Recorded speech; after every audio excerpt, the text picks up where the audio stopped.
to episode 4 of the Overqualified Golf Dads podcast. I am your host, Scott Porter, and tonight I am actually solo. My co-host, Maddox Lytle, is at a family event, and so we are just kind of gonna talk a little bit about the new golf league that kicked off last night, TGL, kind of give you my thoughts on it. I thoroughly enjoyed it. Let that be a little preface. But first I want to mention that this podcast is open to anyone that has had success with juniors or junior golfers, developing, training, getting an interest up, etc. So if you know of somebody that would be good to come on the podcast as a guest, we've got several in the works. I'm kind of on deck, ready to come on. But if you know of anybody that wants to come on or that you think would be a good guest with some knowledgeable information on raising a child in golf and keeping the interest high, what age, et cetera, et cetera.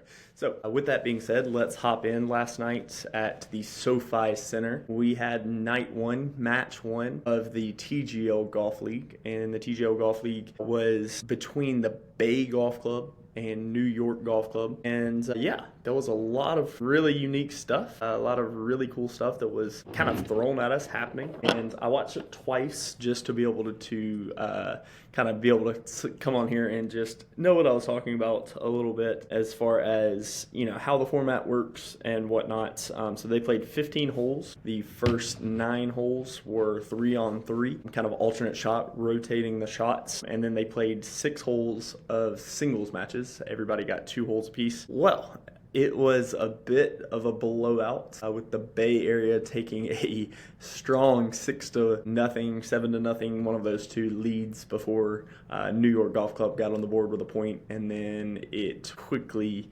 ended from there. A couple things that we wanted to talk about and mention, some of the things that I liked, some of the stuff that I think they could improve on. And we're just going to hop right into it. So I think the first initial feedback that I got was during the announcements of the players. I did think it took a little too much time with the intro. You had the player interviews with Scott Van Pelt, SVP on SportsCenter, and it kind of finished right as the Duke game was finishing, and then he was kind of like right in there. Night One TGL, here's the interview of the players. It did feel like the start of a SportsCenter episode. So not sure how many people kind of maybe just turned off the TV, changed the channel. Maybe not. Maybe everybody was tuning in to the end of the Duke game and then stayed on for it. And obviously we did have 200,000 more watchers than the Duke game right before it for ESPN. So it was a very successful night one as far as ratings are concerned. I did think the intro took too long. I thought the interviews with SVP, you didn't need those and the player introductions. While I understand the intro with SVP may have just been filler while they were getting ready. You say the match starts at 7 and the first swing isn't until 7:15. So I definitely thought that they could have sped up the introduction a little bit. And but it was a lot of fun watching the guys. It's something they don't get a lot in golf. You do get a first tee introduction when you hit your first tee shot of the day every day out on the PGA Tour, but typically the first tee is not very sport-like in the way you would think of it. In a lot of tournaments, there's no one there on the first tee. Some of the bigger names obviously get the crowds, but for the most part, it's at most 3 or 4 deep on the first tee unless you're talking about a major. So this is something that these guys don't really get a whole lot of. They get it a lot at the Ryder Cup with their intros there, but they don't get a ton of just experience of what normal sports feel like with fanatic fans and everybody's hype when you're running out of the tunnel and everything. So quick side note there, guy that did the player intros, I wish TGL would just absolutely lean in. Roger Steele from Callaway Golf. He is a social media influencer. I think he was a professional golfer, kind of mini tour guy on the APGA tour. Decided to become a golf personality, did the content, really became popular and developed a following on Instagram, TikTok, and others. And man, he's just so cool. He's such a good dude. You can just tell from his interactions, the way he films content, that he is a good dude that wants to put the game of golf first, wants to share his love for the game of golf. So my first point of constructive criticism, obviously, they're not going to listen to this, but my first point of constructive criticism is we don't need to be announcing this like a traditional golf tournament. I would prefer if you gave Roger Steele kind of the run and let him have a mic, let all the players be mic'd up. And the back and forth banter, I think, needs to be leaned into a little bit more, talking-ish, if you will. That's what makes it fun. They're playing Hammer for goodness sakes. I mean, they're out there playing a traditional golf gambling game. And so I think that they could lean in a little bit more to like the personality side of it, especially more player interviews talking about golf shots, more, just their initial mic'd up reactions, I think just would be overall very, very good for the game of golf. So with that being said, point number 2 is, so I got Roger Steele mic up the players louder, more ish talk. And they started to do this next point at kind of the end of the broadcast, I think they were kind of watching the live reactions on X and other social media platforms. The whole point of this, like your niche group that is going to support this venture in the beginning, is golf nerds, right? So we want to see the numbers. We want to see the ball numbers, the club numbers. We want to see those as much as we want to see the simulated ball flight on the screen, right? A lot of people know what those numbers mean now, that you put them on every single drive when they're on the PGA Tour. You put those ball speed numbers and the apex height with the 7 irons and par 3s and all of that good stuff that comes with it, all the stuff that we can compare our own games to. Lean into that. Make it the main part of the show, right? At least bigger, brighter on that huge screen. Now, that brings me to the screen. The screen is incredibly dope. 60 feet tall. It's huge, takes up the majority of the thing, but it doesn't matter if it's not integrated in swing to the screen. If we're watching the player, the screen behind isn't showing the graphics that screen can show because it's now being seen through the film. So one thing I think they could do, they did it a couple of times where the guy would hit the ball and then it would just, once the ball was in the flight, ball goes onto the screen, it integrates into the actual display of the screen. So the graphics go up, you can really see what's out there, you can really see what's going on. I think that'll get better. I don't think they need to hear me say that. I think they'll do a good job of integrating that. The next thing I think that they can really improve on is just making it more like virtual golf and less like normal golf. Like I understand they're using normal golf courses or whatnot, or they're designing some golf courses, but like if you're gonna design golf courses and kind of make it a fun, they had lava last night on one hole. I want to see some golf holes that really need the ball to be shot shaped. Like I want to see what these guys can do as far as dog legs and landing areas, first carries. I just thought it was a little too safe from hole to hole to hole. The holes kind of ran together. You had to be really following closely to figure out exactly what what the desired shot shape was. I wish the players would mic up. We've talked about that, but I wish the players would have talked about their intentions of the golf shot a little bit more. In the same way we kind of get the behind the scenes with the caddy. It's just one of those things where the more insight that we have as viewers to what they're thinking while they're in the shots, the better off the product is going to be. The shot clock was 40 seconds. I heard mixed reviews on this. Some people said it was too rushed. The fact of the matter is the majority of the shots were hit with 15 to 20 seconds left on the shot clock. So it potentially could speed up a little bit.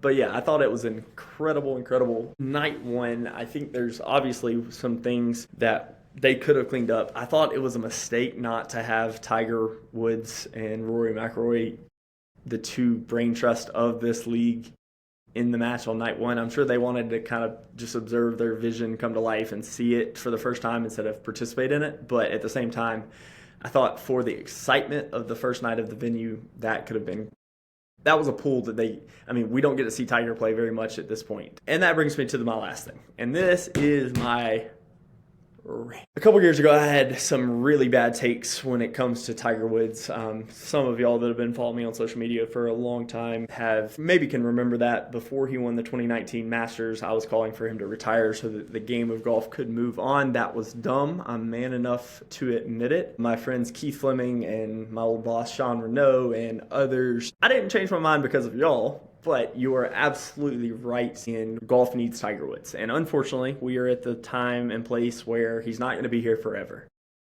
He's not going to be swinging the golf club publicly forever. He ain't playing on the Champions Tour, people. That ain't happening. He is not going to the Champions Tour. So where does that leave us? If he's struggling to play golf because it's the walking thing, which everybody pretty much assumes it is, like he can still hit the shots, we still get the glimpses of greatness that is Tiger Woods. Why is anyone complaining that this league may be just to keep him relevant in the game of golf because there's no walking involved? Why is that a bad thing? It is Tiger freaking Woods we're talking about here. 82 professional PGA Tour sanctioned wins. 15 majors. Arguably the greatest of all time. And we are discussing whether or not it's a bad thing that TGL may have been invented just so Tiger can stay relevant. I want to watch that man play golf as long as I possibly can. And if you don't, I don't know.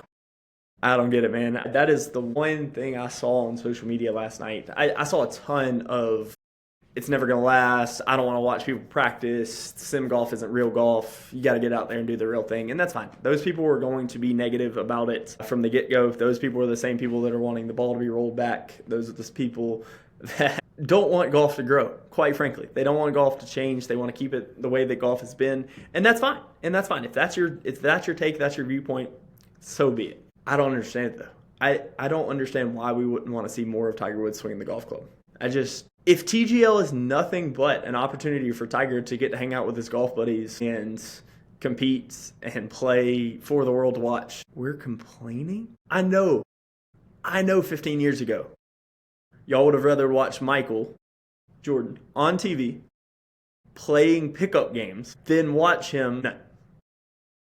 A little of something is better than nothing. And if we get Tiger for 6 weeks of the year on TGL and we don't get him again, but we get him for 3 straight years on TGL, that is more than what we may have gotten from Tiger Woods previously. He doesn't owe the game of golf anything. He, God knows, doesn't need any more money. So why is he doing this? He's doing this because he loves it. He's doing this because he loves the game of golf. I don't understand it. I don't understand that perception. So overall, I thought TGL Night One went fantastic. It was a bit of a beatdown, and I'm hoping it gets a little bit more competitive. I'm hoping that they really, really figure out a better way to integrate the screen. I think even if it was a split screen, right? So like how they do on the PGA Tour, they'll show you like the actual golf course, and then on the side it's like a cartoon character version of the ball flight. Like even if they did a split screen where the main screen is showing the golfer, bottom side screen is showing the hole. They did that some, but like keep it there. You know what I'm saying? See, we want to see the technology. We want to see the hole. We don't see what they're doing. Make the holes harder. Make them more fun. Make them shot shape. I thought they struggled with distance control, which is that's the thing on the full swing sims. I do think that they might be a couple yards off. With that being said, that's an adjustment that they have to make every day on regular golf courses as well. Last point, the chipping. Many people talked about how bad the chipping was, and if you've never chipped off artificial turf, it is a different beast. The ball does not react, respond, or interact with the club face in the same way whatsoever. It rolls up on the face, meaning it's going to come out with a little bit less spin and more rollout. And you saw that in the beginning chips. Xander chipped one where it kind of just landed right on the fringe and then just kind of rolled out. So anyways, it is one of those things where, that's going to be an adjustment. They're going to need to practice their chipping more. That's not going to change. I think the overall production aspects of TGL can get better, will get better. And I am excited for, I think it's January 1st is the next match. Or maybe that was just the next New York Golf Club match. And we actually have one next week. I think we do. So I'm looking forward to it. Let me know in the comments what you think, what your thoughts on it are. And we'll get back to your regularly scheduled programming here shortly with my co-host, Maddox Lytle. But with that being said, I just wanted to come on here while I had a few extra minutes and give you my thoughts on last night's TGL Night One, Match One. And let me know what you think in the comments. Don't forget to subscribe to the pod. Please share it with your friends. Yeah, it's just one of those things where, we're doing this for fun, but we would love if more people listen. Always. That's every podcaster ever, I believe. So with that being said, y'all have a great rest of your week. If it does snow, have fun with your families. And if it does ice over, stay off the roads. Don't drive. It's not worth it. And you can live on things other than bread and milk and eggs. So if you did not get lucky enough at the grocery store, you'll be all right.